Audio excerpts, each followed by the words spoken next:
Hey there, private practice PT owners. So Mike Bills here from Measurable Solutions, and I wanted to just get on today, spend a little bit of time talking to you guys about three specific topics that I think are really pertinent to how you need to be, things you need to be thinking about when you're running your business during this whole COVID-19 virus thing that's going on, right? We're all in the same boat. We're all struggling.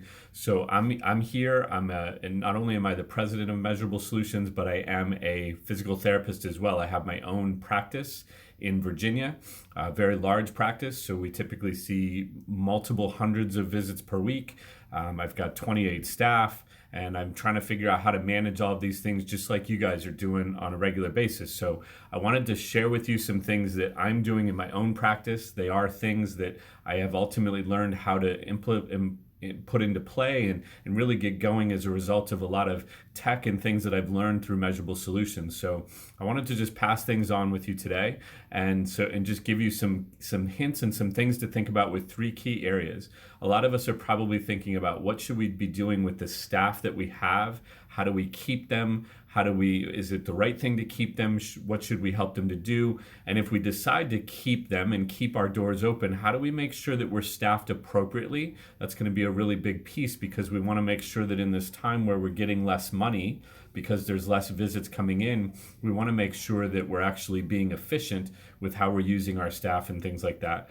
I want to talk about some billing strategies, especially with everybody really looking at telehealth and different things out there. There's a lot of things we have to make sure so that we don't put ourselves in a situation where we did work, we now need to pay staff, and are we going to get reimbursed for it, et cetera. Plus, there's a lot of little things that you can be doing now from a billing perspective that will help you with some cash flow issues a couple of weeks down the road when those claims that either are being submitted or have been submitted and haven't been paid are going to get paid. There's some actions we'll talk about there. And then I wanted to just touch on telehealth too. I know everybody's got telehealth on the brain. They're trying to figure out how to make that work. And so really just kind of decide, is it right for you to be doing telehealth right now?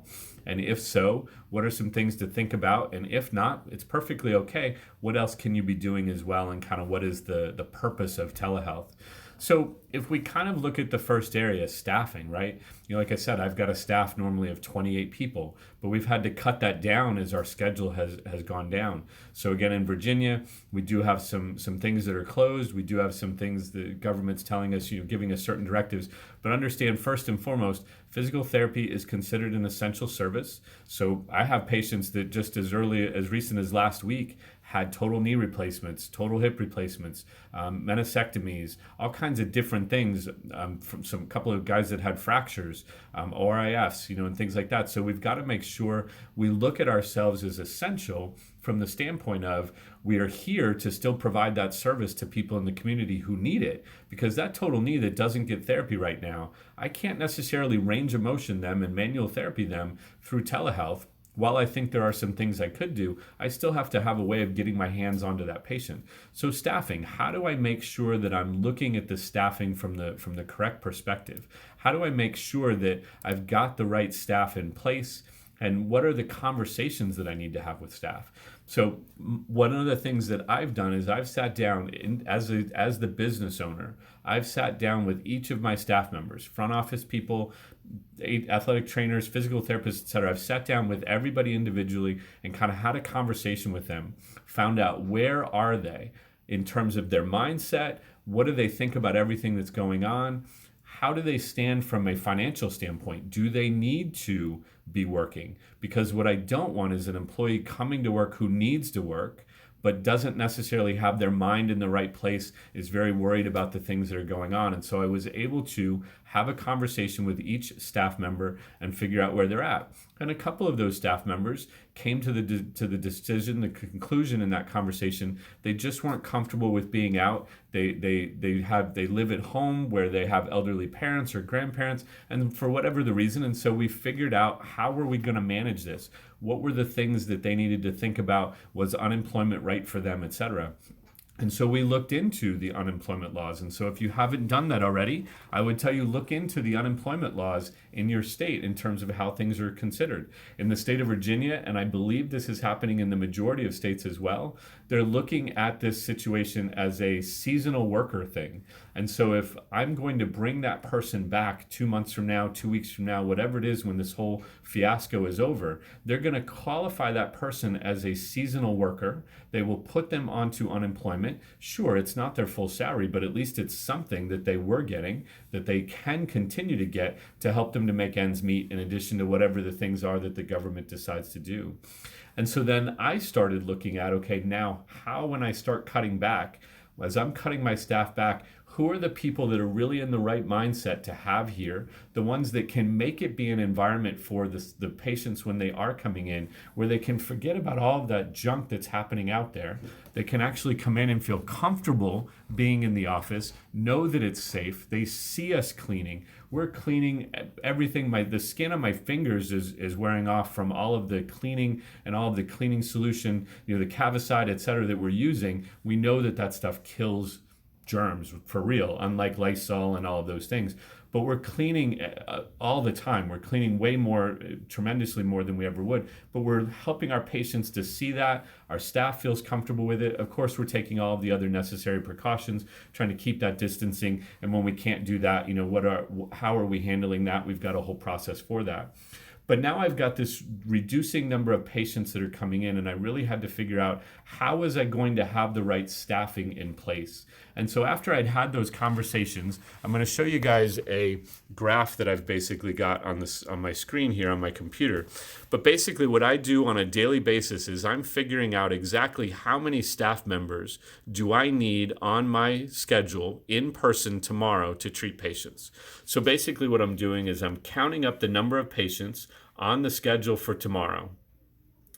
Number two, I'm then dividing that number of patients by the number of patients that I would expect a therapist to see normally on a better day, on a normal day. So for us, that's somewhere between 12 and 14 visits on a normal day. So let's just say I had 28 patients scheduled tomorrow, and I divide that by 14. What that tells me is how many FTE equivalents I should have working tomorrow.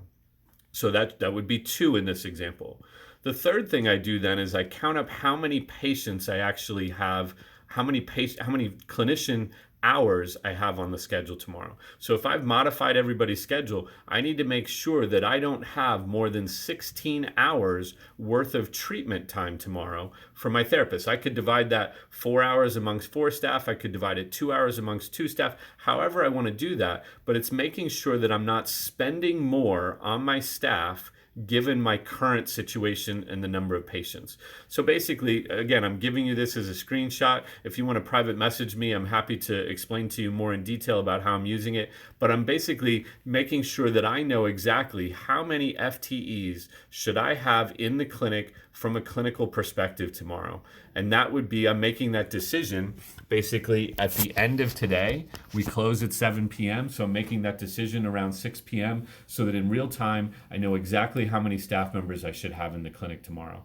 And I start the day off, and if it changes and people start to move around, then we're modifying that. But that takes me back to my staffing. I had that conversation with my staff. How flexible were they willing to be, et cetera. And that's really helped us to make sure that everybody's getting some hours. Number 2, that we're not having people sitting around all day long or for hours at a time without anything to do. And number 3, it's really helped everybody to understand how important it is to work as a team and help each other out and give some hours to people, etc. Now, in the conversations that I had with staff, I had a couple of staff say, if you need me to be the last one to work because I'm all set, I've got a couple of months worth of savings, I can do that. And it really gave me a good idea of who were the people that were really strongly on my team, that were really, really fit for when we start to come back out of this. They're the people that I'm going to think of first because they gave back to the organization. I also, as a result of having conversations with my staff, I had people say to me, what can I do? I don't want to get paid, but what can I do? Can I be writing letters to patients? Can I be doing things on Facebook? We've got Facebook Live things that staff that are at home are doing. And I'm not paying them for those. Those are originations that they had, things that they wanted to do to make sure that they were helping us to, number one, be profitable now and not spend all of our money. And number two, making sure that when this whole thing is over, we had people that still remembered us, were ready to come back and see us, etc. So again, that's just a summary of some things that we're doing from a staffing perspective, but it really comes down to have that conversation with each of your staff members. If you're open, if you've already closed, well then still have a conversation with them. Keep in touch with them. You go too long of time in between talking to people, and all of a sudden, when time comes back to bring these people back, who knows what state of mind they're in, etc. Check in on them, find out how they're doing. I have 6 staff members that aren't coming in, but yet I still check in with them at least every 2 days, me personally, and find out how they're doing, etc., so that we stay in communication. So just a couple of things to think about there from a staffing level, right? Now, the next thing I wanted to talk about today would be basically billing strategies to improve your cash flow, both right now in real time, whether you're doing telehealth or not, and then over the course of the next 5 to 6 weeks, right? So keep in mind, if you sent a claim for something last week, it's going to take you about 4 weeks for it to get paid. Average length of time, 30 days to a closed claim. But what about those claims that you sent maybe 3, 4, 5, 7, 10 weeks ago? Are you sure? Do you know that they've been paid? Now, this stands true whether you're using whether you do billing in-house or you use an external billing service that you do. My advice to you is if you use an external billing service, figure out a way to get a hold of all of your AR accounts, and anything over 30 days you want to start following up on, because they're going through the same things that you're going through. They're shrinking staff down, they're trying to figure out how do they manage, and you don't want to let those claims go by their timely filing deadline. So again, I'll use as an example. 2 days ago, we started this process on our own. We sat down, we actually found 42 claims that were getting set to expire on their timely filing deadline. How'd they slip through the cracks? I don't know. When this whole thing is over, we're going to have to figure that out because that's very rare for us. But what we did was we found those 42 claims. We had about 7 days in most cases to get them refiled correctly. So we fixed whatever the errors were. We sent that off. Now, my average reimbursement is just over $72 per visit. So had I not found those 42 claims, that was $2,800 that I wouldn't get 3-4 weeks down the road. So the great thing about this time is that it gives us a little bit more, whether it's you yourself as the owner, your billing person from home, whoever it might be, it gives you the opportunity to really scrutinize things very closely. Take a look at any claim you have older than 30 days. You can easily go online to the insurance website, make sure it's on file, make sure it's been processing. So if you sent it through your claim administrator, Ability, or whoever it might be, WebPT, etc., you can see that they've received it. But go the extra step. Go to the insurance company's website. And if you don't have an account set up with them, go ahead and set it up. Now's a good time to do that. You don't need to talk to anybody. It all happens online. Just go set that account up or access your account and make sure that the claim is actually there on file. Part of the 42 that we found was that we had sent them to our third-party biller, to Ability, but something had happened and they weren't actually passed on. And we didn't have that information. We didn't recognize that. So lo and behold, there were these claims. We're wondering, where's the payment? We call them up, we get that money. So again, follow up on those claims that are older than 30 days, because who knows how many sets of $2,800 you have sitting out there. So what we did was, okay, gosh, that was one insurance. All of a sudden then, we just started looking at every other insurance and we're running through that process. Again, it's a process that I now know for sure because I can see, and I've contacted that insurance company. I know they've got the claim. I see it on file. It registers in their system. It shows as clean. I know that somewhere in the next 2 to 4 weeks, I'm going to get paid that money. That's $2,800. Whether that all goes into my pocket because I'm going to take care of myself first as the owner, or I'm able to use it to pay employees because we're still open, whatever it might be. But that was a huge action, and I would suggest that you guys do it as well. And if you're looking at telehealth, or if you're thinking about telehealth, or you're already doing it, here's some things I really want you to think about. So this is kind of combining improve your billing and collections, but also your telehealth pieces as well. make sure that you really know what are the things that are going to be covered by the insurance company. Are they going to cover that? Because here's a printout I have right here from our United Healthcare. We have 38 different United Healthcare plans that we participate with. Only 3 of them are Medicare Advantage plans, and the only United Healthcare plans that will cover telehealth and actually pay us are the 3 Medicare Advantage plans. None of our other United Healthcare plans are going to cover it. The same is true, for Cigna here in Virginia, we have to go through ASH, American Specialty Health. They are not covering telehealth as well. So I could be jumping on the telehealth bandwagon, and I'll talk about that in a moment.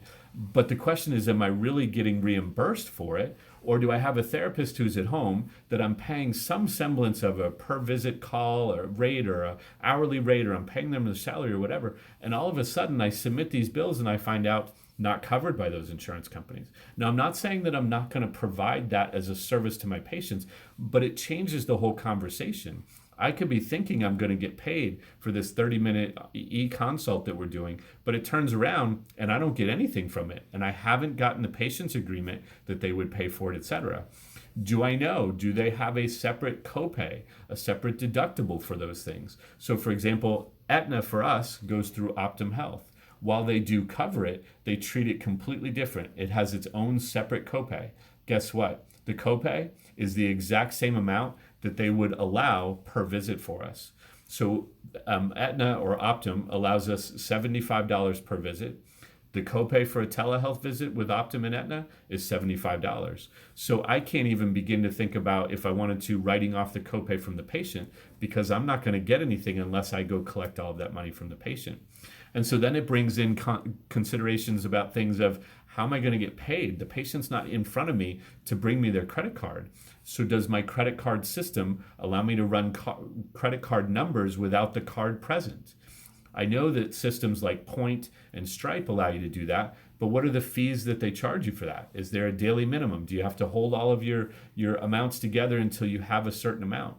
Now, I know we use Point here in our office. We have a daily credit card collection in the neighborhood of about $4,500 to $5,000. So we don't have a limit to how often we could run cards or what dollar amount we could run cards. But when I checked, Point and Stripe as well start charging you more if you don't have a larger batch to run at the same time. So they'll take more of that money that you would be getting as a fee and as a percentage on the backside. Point actually has cards that you can't physically run. They won't actually let you run those cards or complete that transaction until you have a total of $1,000. It could take you a couple of days or even a week, depending on how much you're doing and charging, to get to a point where you have that $1,000 to then be able to run it. So again, are you prepared to do the treatment now and not necessarily get paid for it as quickly as you might think? So just things to think about, right, when we're talking about billing. And then again, get in touch with your insurance companies. Find out what's happening in terms of how they're going to process telehealth. Do they want you to use G codes? Do they want you to use your regular CPT codes? Do they want some combination of both? What kind of documentation are they going to require? Does it still need authorization? Because I know for the Medicare Advantage plans, the federal government has said no authorizations. But again, I'll use Blue Cross Blue Shield for us, or Anthem in Virginia. They're going to treat that as every single individual telehealth visit has to be authorized. And that's telehealth, telemedicine, televideo, whatever you want to call it. Every single visit now has to be authorized. So again, in order to get reimbursed for a 30-minute session or a 60-minute session, whatever it is, I have to now put in place a whole authorization process that if I don't have that in place, I'm not going to get reimbursed for that because it wasn't authorized in whatever the timely fashion was, etc. So, just a lot of different things to think about. And I'd be interested in seeing from you guys, what are any questions that you guys have in terms of, in terms of things, in terms of billing or staffing.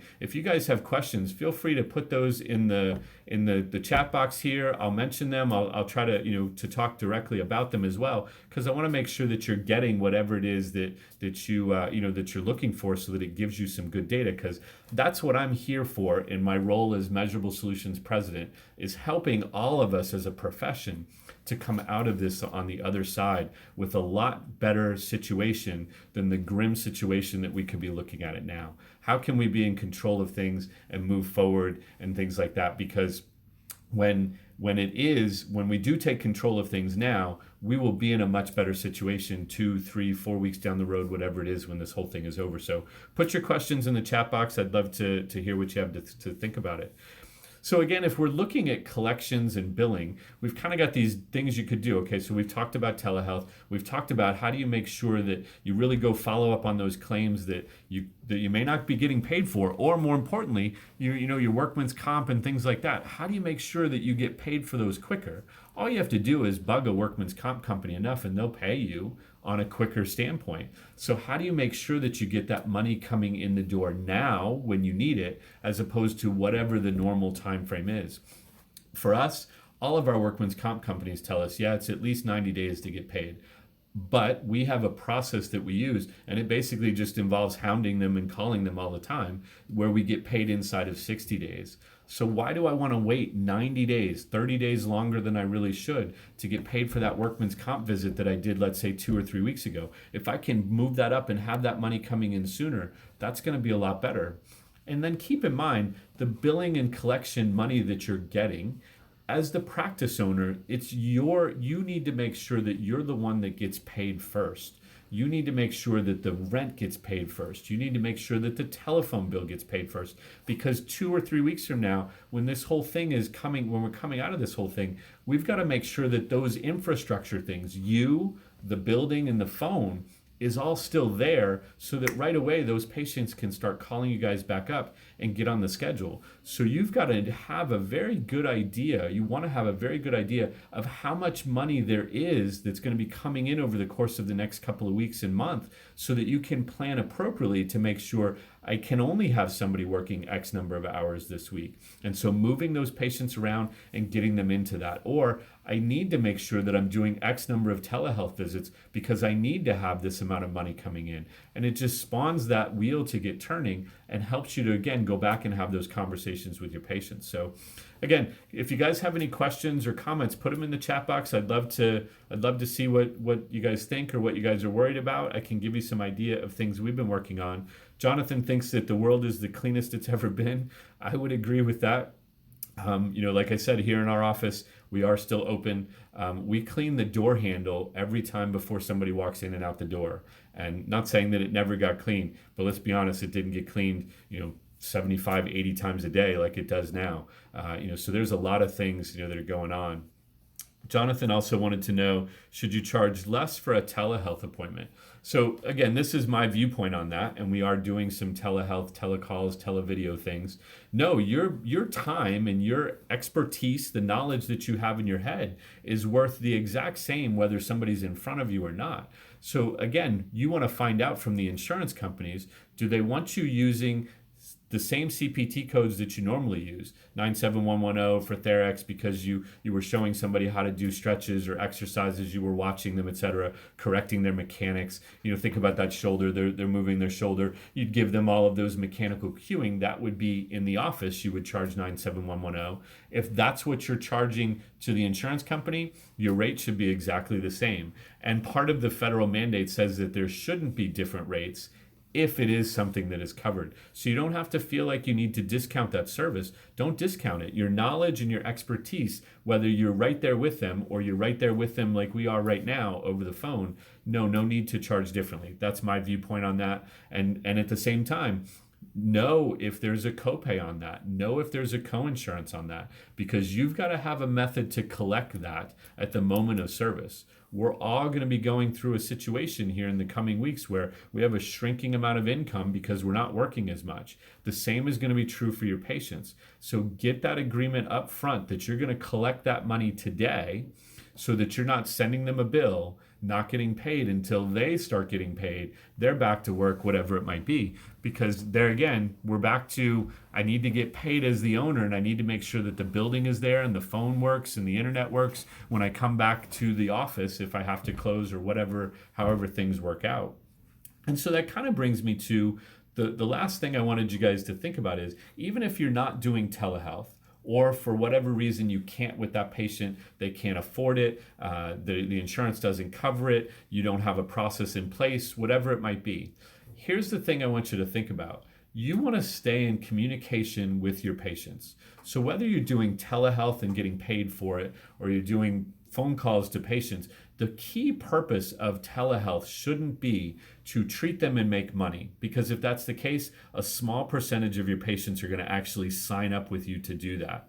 If the key purpose of doing telehealth is to help the patient to improve their condition while they're stuck at home, while they want to go outside because the weather's nice and do some gardening and it's a good time to do that, while they want to start walking because they are at home and they want to get out of the house and they're all cooped up. Make the primary purpose of your telehealth be to keep communicating with your patients so that both now you're helping them, and 2, 3, 4 weeks from now, whatever it is, when this whole fiasco is over, you've stayed in conversation and communication with your patients. It's going to be a lot easier for you to get them back on the phone and get them back in the office. But if you stop communicating with your patients now because you can't do telehealth and get paid, then you're going to lose conversation and communication with your patients. And the longer the time goes by that you don't communicate with them, the harder it's going to be for you to get them back in the office. So make sure that you're still doing what I would call promotional actions. You're calling patients. Hey, Joe, this is Mike. I'm calling from Loudon Sports Therapy Center. I just wanted to check in and see how you're doing. I was thinking about you. I know you're stuck at home. How are you doing? Joe's going to go, yeah, I'm bored. My kids are driving me crazy. I'm trying to get some work done, blah, blah, blah. I'm really worried about what's going on. Yeah, and acknowledge him. Yeah, I hear you on that. Me too. It's such a hard time for things. Hey, how's your back been doing? How are your exercises going? At a minimum, that keeps Joe remembering that I am remembering him. And if I keep that call up once or twice a week over the course of the next couple of weeks, when Joe goes, man, my back froze up on me yesterday, I couldn't get off the couch, well, I can now try to get him to do telehealth and sell that to him, or at a minimum, give him some advice. Because again, it's not about making money now, it's about being able to get Joe back in the office 3 or 4 weeks from now. But the best thing about that is, if you keep in contact with every single patient that isn't coming into your office right now, you will have a much easier time getting them back in the office a couple of weeks from now when everything dies down. But if you let it go for a number of weeks without communicating with them, you're going to have a very hard time filling your office back up, and your ramp up time is going to be very slow as opposed to very quick when things open back up. So again, keep that in mind. Telehealth is great. We're doing it. But at the same time, if you can't do it, make it be something that still allows you to communicate with them. Don't drop out your promotional actions.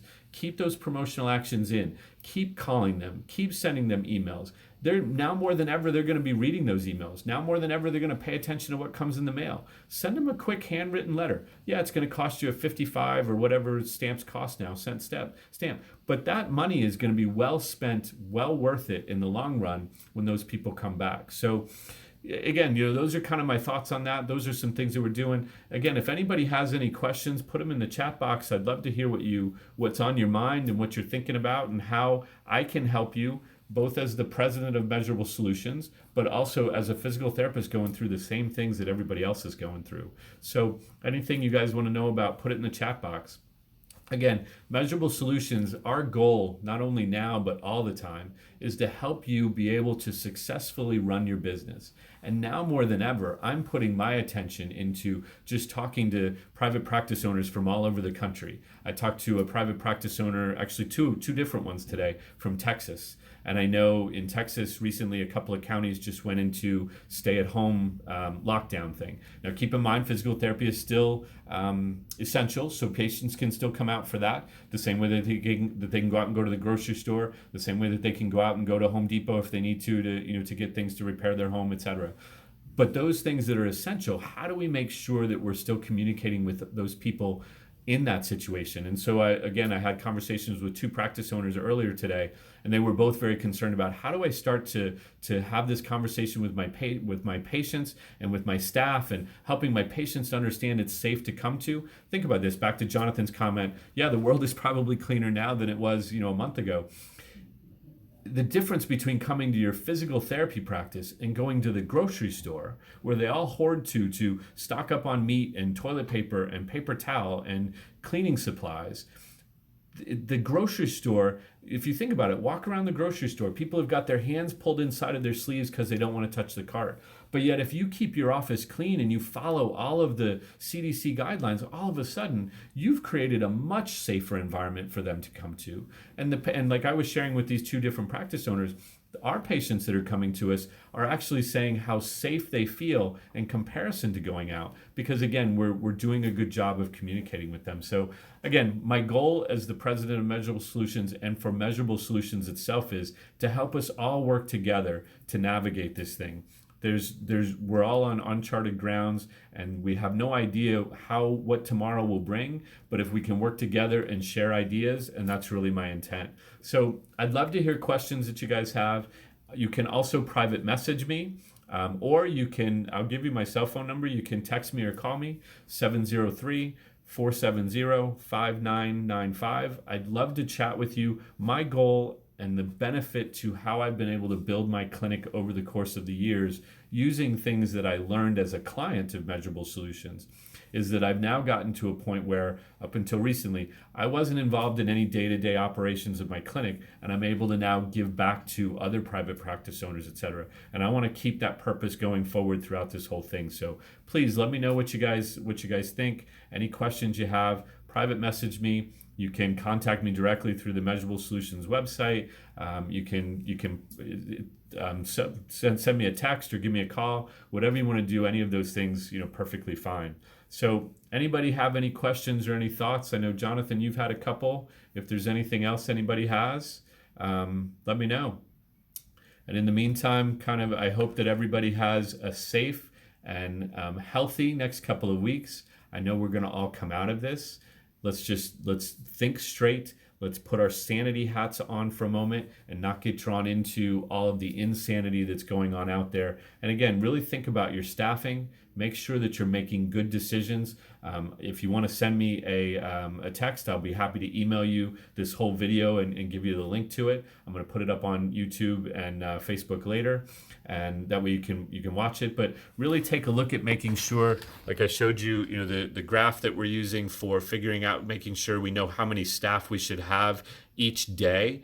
So each staff member is working a different schedule. We've really worked hard on getting those staffing levels right. Get your billing strategies in place. Make sure that you're not providing services now that you're not going to get paid for unless you know that, and it's part of your plan for the next couple of weeks. And then make sure that you're making good decisions about telehealth, and whether telehealth is right for you or not, stay in communication with your patients. That's going to be the biggest thing for you. When you can call that person up a couple of weeks from now and be like, hey, I know we've been talking for a couple of weeks. Let's have you come in and just take a look at your back and make sure everything's good. All of a sudden your clinic will start filling up again, and boom, you'll be right out of this without the worry for a recession. So take care, have a good day, be safe, be smart, and I wish you the best of health, and contact me with any questions you have. All right, take care, guys.